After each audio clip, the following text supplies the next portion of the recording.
જૂનાગઢની કેજે હોસ્પિટલ પર તંત્રએ લાલ આંખ કરી મોટી કાર્યવાહી હાથ ધરી છે। સરકારી હેલ્થ યોજનામાં ગંભીર ગેરરીતિઓ પકડાતા હોસ્પિટલને ₹12.50 લાખનો મોટો દંડ ફટકારવામાં આવ્યો છે।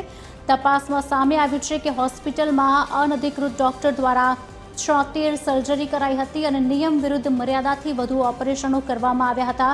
અધિક નિયામકે હોસ્પિટલને કારણદર્શક નોટિસ પાઠવી દંડની રકમ 7 દિવસમાં જમા કરાવવા આદેશ આપ્યો અને ફરી ભૂલ થશે તો હોસ્પિટલ સસ્પેન્ડ કરવાની પણ ચીમકી આપી છે।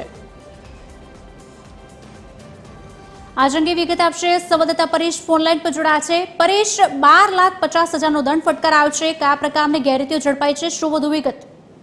જી ખુશાલી, ચોક્કસથી જણાવાય તો જૂનાગઢ શહેરની પ્રાઇવેટ હોસ્પિટલ ઉપર તંત્રની કાર્યવાહી કરવામાં આવી છે।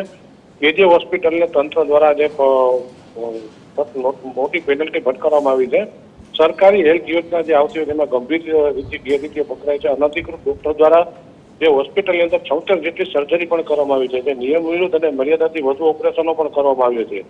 ત્યારે નિયમનું ઉલ્લંઘન થયું તે બદલ કારણદર્શક નોટિસ પાઠવીને હોસ્પિટલે ₹12.5 લાખનો હાલ તો દંડ ફટકારવામાં છે અને દંડની રકમ જે છે 7 દિવસમાં હોસ્પિટલે ભરવા પણ આદેશ આપ્યો છે। અને ફરી જો આ હોસ્પિટલમાં કોઈ પણ ભૂલ ધરાશે તો હોસ્પિટલને સસ્પેન્ડ કરવા પણ અધિક નિયામક દ્વારા કડક આદેશ જાહેર કરવામાં આવ્યો છે। જી ખુશાલી। જી, આભાર પરેશ।